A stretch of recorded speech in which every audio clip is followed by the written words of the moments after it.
Vanoda Advocate Nelson Chamisa itai kuti ahoyi iko zvinezvi right now in the comment section. Ndadzoka muri yeZimbabwe pa channel yenyu patinokupai nhau ma-updates nezvinhu zvakasiyana siyana zvinenge zvichiitika munyika yekwedu. Ende kana uchangosvika panapa kana iri first time yako chatoo chikumbiro kuti utange nekusubscribe wojoina this amazing family patinokupai nyaya dzese ma-updates. I know kuti manonokerwa like zvandatoitawo inini ndosaka ndatouya panapa, but kana watouyawo futi une chipower kana kuti chibhinya kana kuti banditi chekuziva kuti unodedzera kuti pasi neZANU-PF kunge zvandinoita inini. Tanga nekulike this video right now kuitira kuti ZANU-PF yacho iboikane. Nhasi ndava good news panapa. I know kuti you guys have been waiting for zvinhu zvakaita seizvozvo, but not all of you, because I know kuti vamwe venyu papapa chamunenge muchingoda kunzwa zvakati siyani nezvinhu zvinenge zvichiitika. But if as of now zvinhu mamirira zvakaita pari kunakidza,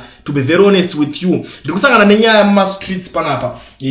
Advocate Nelson Chamisa is ready to launch a book rinonzi Leadership by and for citizens. Saka rinonzi Citizen No Crass. I don't know kuti pepa muchapatwa muchiti kudi Citizen No Crass or No Crass, whatever. Zvinhu zvamabhuku unokuziva kuti maadvocate akangodaiso vanongoti bondo pavanororera kana Mnangagwa achibhakira muziso pakuti pachirungu apa unongoziva kuti hamira akatotaura kana Advocate Nelson Chamisa zvikanzi Mugaba anga ari nane kuti aitombomiramira chirungu. Manje uyu wacho chirungu chacho hapana, chichi hapana, hanzi pagedhi hapana kipa kungogohesa nemandede. If you still remember those days paitaurwa nyaya idzodzo. So nhasi panapa ndo nyaya iripo yandangondiwe nayo inini the nyaya metizhen ndakakubatirai ndichikuzivisai zvinhu zviri kuitika. But I know kuti a lot of Zimbabweans vane zvakawanda zvavari kutaura pamusoro penyaya. Ndatanga kusangana na this hanzi engineer Elias Mudzuri ari kubuda panapa ari kuti, young men, this isn't the kind of leadership people expect from you. Books, what a shame. Ari kutaura kuti aiwa usanyore mabhuku. I don't know what kind of leadership are they expecting from Nelson Chamisa. But tikungoti izvo zvava kutofunga mhiruka iri hatiziviwo. Because why is it muri kuti iwowo vanhu vari havasi kuexpecta zvakadai so kwauri? Kana vanhu vacho vasiri kuexpecta zvakadaro kwaari, pane vamwe vanongonotsvagawo someone wekunoexpectawo zvinhu kwaari anenge asiri iyeyu. I think it will make a lot of sense, because hatingarambe tichingoti munhu mobva mamupa pressure kuti zvakadai so kuti aiwa wataurirei kudaro, dai wataura zvinhu zvako in this way. Ndo patinenge takuona kuti maZimbabweans zvichiri zvekuti vanhu muri kuningirira. But a lot of people vari kubatsirikana, because tiri kutarisa Advocate Nelson Chamisa inini maziro anotomita is not someone wekuti zvinhu zvake ari kungoita zveningirikina. Anotoitawo futi zvekuti anounza my new faces in politics, like iko zvine zvimakutoziva vanhu vakawanda, ana Osterlos anani mamwe my new faces ekuti vari kugurumwa vachidzidza zvinhu kubva kuna Advocate Nelson Chamisa mamirira zvine zvakaita. Mwabana pari kubuda ari kuti this is a welcome contribution to the debate about the opposition and what has gone on since 2018. At least all can now engage with the ideas presented and debate from objectively on their merits. Looking forward to reading this. Nonokerwa itai mutongoti ningirikinawo mungotisanganisawo nebhuku iroro zvinhu zvakaningirikina. Writing books and journals is a great way while up time waiting for third round kuitisa madinga. I don't know kuti this person ari kuedzawo kuti hanzi kuitisa madinga. Inzwa kamazimba nyaya iripo, isusu hatisi madinga guys. Ukantarisa ungatiriwaona dinga. Ndoona vanhu vanongombotaura zvinhu zvakasiyana siyana zvekupenga panapa, but sometimes I don't respond kune vanhu vakabroka, because ndinenge nchitoti aiwa kaonaka tinoda kuti tionesane zvinhu zviripo. Watarisa vanhu tinonzi tinenzi madinga nini. Umwe akambobuda zvikanzi mimi munenge muchisponswa neZANU-PF, all these things zvamunenge muchishandisa izvozvo it's sponsored by ZANU-PF every day. And I was like, Benza wants right. What is expensive? Zvakachipa zvakangozara kana muri kuita mudhozo tatu handisi munoti balance. You understand? Makangodziza kuti zvinhu zvese chaunoda kutanga kuita unofanira kutanga wapuhwa wabatsirwa neningirikini. Anouya achiti ndakamupa chakati ndiani ngaauye akataura apa. Anditaurire kuti ningirikini inini ndiri kuZANU-PF ndakazomupa chakati. Ndo zvinhu zvinenge zvichikutaurwa nevanhu vanoda kutoona kunge isusu takapusa. But anyway, hatina zvatingataura pamusoro penyaya yacho iyoyi, because vamwe vanhu havasi kutombodaira vachitaura. Chamisa uri kutoita zvekunyora mabhuku. Hausi serious about changing the lives of Zimbabweans, just step aside and announce the reinforcement from politics and let those that are serious about the struggle take over. Mumwe wari kutaura mazvinzwa zvakutaura hanzi Chamisa was serious about the struggle. Wadiwa mirira kuti vamwe mboenda pa side voice. Chamisa atori pa side kudhara. I don't know kuti vamwe vacho vamurudo kuti vauye vari kurambidzwa nani. Let's be very honest panapa. Makatogadzira kuzo kubva pakasiya Chamisa chinhu chikachi. I don't know kuti ma leaders mangane vakatry kuya pakava nema numbers evanhu. But where are we today? Chatosara nje kuti pamwe pacho patone vanhu tatoneta nekutodonetera vamwe vanhu kuti ningi kuti mudonetera mwana haiswa panguva yakaoma mwana ZANU-PF yacho yakutomitira utsinyi. ZANU-PF yagara inodzvanya munhu komana. Let's be very honest, hatisi zvinhu zvokuti tingaswera tichinyeberana pamusoro penhingirikini peZANU-PF. ZANU-PF haisi yekunhingirikina, haisi yekuti tingada kuswera tichinyeberana, inotodzvanya munhu zvekutodaro. Handiti haisi political party yekuti church is not a church. ZANU-PF is not a church. Like I always tell you guys, ZANU-PF is not a church. ZANU-PF is a political party. Yechi power political party inobvarura vanhu, inoita zvese zvese. Kunoitwa zvese ZANU-PF. If you still remember 2008 chichakaitika, vanhu vakanhingirikana vakarohwa zvisingaiti. Chinzi imimi long sleeve or chinchi. I don't know kuti uyu ari kuda kuedza kuti chi. Unozati nyaya yacho dzinoitika ka. Aiwa. Chamisa ukazode usade bitterness about Chamisa. Udati mwana wani unoende pamberi achinokurwira nhamo dzako. Mofana usumukawo. Wasamisa anofana utozouya kuti inini okay, let me lead these people pali kune zvavari kuda. Bozi kana na Moses wati uda leader ma Israelites vasiri kuda here. Vachituudza kuti chibaba tomborara kunzwa hope. Kuti imbosumuka itiende tagarisa panapa kuti chibaba kunzwa hope. Munomida kuti tiite sei? Apana zvakadaro zvine zvidoningina. Okay, mumwe ari kuda panapa kuti chilling Western style democracy with many names isn't going to change outcomes. Only citizens vote in election. Chete muri vekudya zvamarema United ngoma ndiyo I don't know kuti uyari kuedza kuti kudi komana maybe read it and apply the principles. We see them working and then we can buy the book. Mumwe wari kutaura I don't know kuti amanikidzwa here kutenga book. Unoza ndo pfungwa dzemaZimbabweans. The reason why I'm reading zvinhu kutaura nemaZimbabweans panapa is to show you kuti alright kwatiri kubva nekwatiri kuenda nezvinhu zvekutaurika muzonyadzonzwisisa kuti chii chiri kunyatsotora nzvimbo panyaya yacho. Mumwe ari kubuda ari kuti you failed to implement a citizen class in all the parties you lead. Brethren, take a hard look into the mirror. You are not a team player. Almost everyone you worked with ended up turning against you. They all can't be wrong. That's a sign of bad leadership. Give it a break. Give it a break. Chamisa aripa break kudara. Ukatonzwa kuti Chamisa give it a break. I don't know zvakutotauta. In fact, wamwacho munenge varakasha vakatengerwa mafoni mimi. Makatengerwa mafoni na Owen Muda. Saka hapana chamunotaura chamunenge muchitiudza chine musoro. Because uri kumuningina.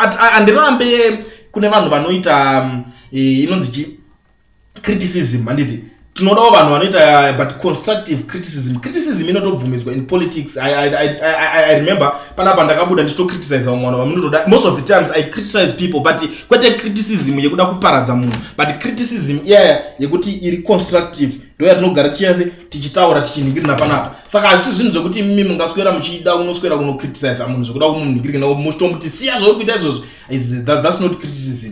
Yato hatred kana kuti munenge mune zvinhu zvamuri kuda kutotrya kuda kunoratidza ipapa because vamwe vacho toziva kuti vanenge vachipuhwa mari vanhu vanobhadharwa apa ngomana kuti swerai muchikomenda pasocial media ipo because ZANU-PF yakazorealiza later on kuti power revanhu vari kutotanga kutorwisana nesu pasocial media. Tikuvarambidza kupinda mustreet but musocial media vari kumira nesu vari kudonha nesu zvisingaite ndobva vatanga kuisa vavo vanhu vauya futi kune vanhu vezvivhidhivhidhi vavavo vemaYoutuber vavaona kuti okay kune vamwe ana ningi vanenge vari kuda kuningirikina imomo vavambozama hatizotaurika kuti ningi akamboya achida kuita offer yake zvinozoita nga tiri kuda kudisrespecta vamwe vanhu but tinongoziva kuti maningirikini machannels angoramba akamira nemaZimbabweans ndeapi.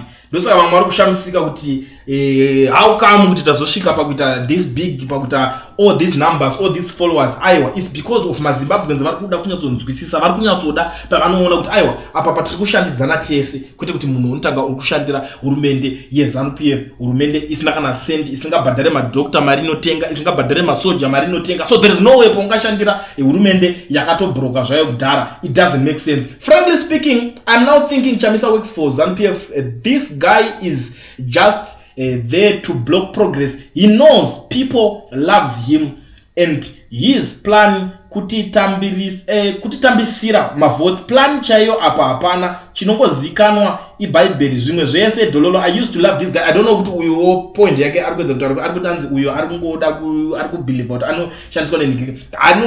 Andikwanise kupikisana nemunhu kana akavhota. Kana vasina kuvhota zimusoro rako, because atida vanhu vanocriticize vasina kuvhota. Ende futi panyaya iyoyi kana uchiona kuti uchamisa negona arikunhikina, you know paya panonyoreswa mapresident paya gara wagadzira ground rako, kura ground nguva ichiripo, wonyatsotaura nevanhu uchivabelievisa. I don't know kuti how are you going to make us believe in you. Unokokwanisa mbotizama tozotanga nemi tozotanga kuwirirana kuti pamwe ningi timbomuvhotoraiwo timbomupaiwo vhoti, because hakuna munhu muZimbabwe akambobuda achirambidzwa kuvhota. I still remember in 2018 pakawandisa vanhu more than up to 23 vanhu vanga vari papresidential candidate. Where are they now? Vari kupi? Vakazodii?